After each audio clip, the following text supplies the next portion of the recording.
Danny Flexen here for Seconds Out with Jake Ball. Jake, this is your second fight in the Ingle gym, which is where we are now. Just tell us a bit about how, first, your motivation for moving here and what it's done for you so far. You know, for me, it was one of those, I was at a stage in my career where I felt like I needed a change. And as you know, I'm from down south, so I'm a fair way from here. And it was a big move. Obviously, I'm married, I've got 3 kids. I'm away all week from them, but it was a move that benefited my career. So. And I've not been there, I think, for 3 or 4 months, training with the lads, training with Dom, and I can feel and see the benefits that it's made of myself already. So I'm looking forward to getting out on the stage in a good fight, and letting the crowd and the fans see the changes in me. You go back obviously at the weekends to see your family, but I believe during the week you're staying with Liam Williams, your stablemate. Right. Just tell us a bit about what that's like, you two sharing a place together. Oh, he's a messy fella. nah, Liam's sound. As soon as I come up here, I was in a hotel for the first couple of weeks, and then he's photo bombing us currently, video bombing. Liam gave me a shout and said, "Listen, I've got a flat up the road. He said, just come jumping with me." The good thing up here, like the guys up here, like as soon as I was up here, the first day I was up here, like, all the guys welcomed me in.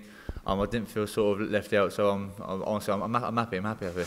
Does it feel a bit odd though, being a married man with 3 kids, used to that kind of home environment, and you're now sharing a house again at the age of whatever you are? You know what I mean, late 20s. Well, it's mad. Well, with me, apart from the training and the fighting, my wife used to do everything for me. She cooked, clean. My food was ready whenever I wanted it. So and Liam doesn't do all that now. Well, unfortunately, no. He doesn't wash up. He doesn't cook and clean for me. So no. So yeah. So I'm out on my own now at the minute. And in terms of your career, what's the kind of next big step for you? Because you've seemed on the fringe of kind of at least a British title shot, if not more, for quite a while now. Well, that's the plan. Hopefully, I'm waiting. I'm hoping to get a fight before the end of the year. If I can get a few rounds out, just to finish this year off. I've been plagued with injuries this year, so this year has been a bit of a write-off for me. It hasn't been my year. I've been plagued with injuries, so I'm hoping if I can get a few rounds out before the end of the year. And then 2019, yeah, we were looking for either British Commonwealth titles. I'm looking to be in big fights. I'm ready for it now. You're talking about the vacant British title perhaps being Buatsi against Jose Burton. I think was the most recent thing that they spoke about. Who would you fancy in that one? And do you think maybe you should be considered for the vacant title? Most definitely. Well, obviously, that's probably because Buatsi and Burton are ranked above me on the box ranking. So I can see why they're probably put, but I class myself as one of the best light heavyweights in Britain.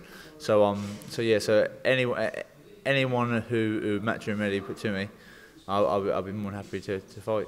Who do you fancy if that fight does come off between Buatsi and Burton? It's a good fight. I would probably put my money on Burton. I think he's a good tall long fighter, and I think he would just pick Buatsi off. But it'd be a good fight for the British title. Kind of a good template for you as well, because you like to box from distance and adjust your range and stuff, and you're quite long-armed as well, so it'd be an interesting kind of comparison there. 100%, that's right. What do you make of the light heavyweight scene in general in Britain now? Because obviously Frank Buglioni's just retired.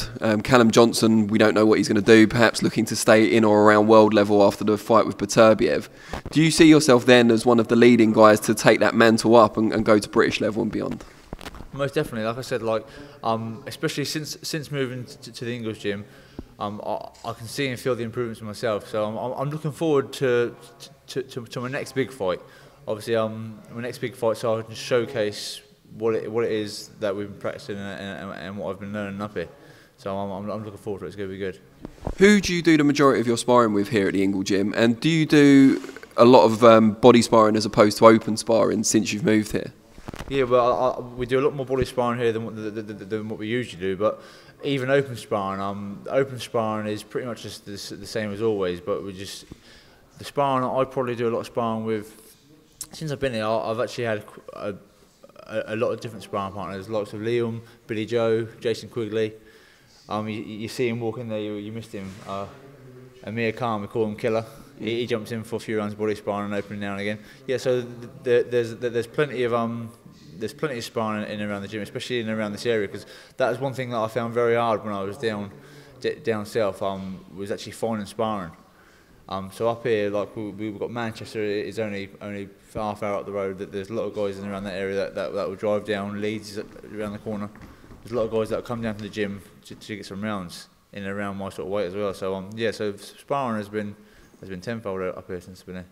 And just before I let you go, what does it mean to you kind of fighting in a gym with such a steeped history and obviously Brendan Ingle launching it, he passed away sadly earlier this year, but kind of such a famous gym and such a gym that's renowned for bringing fighters on?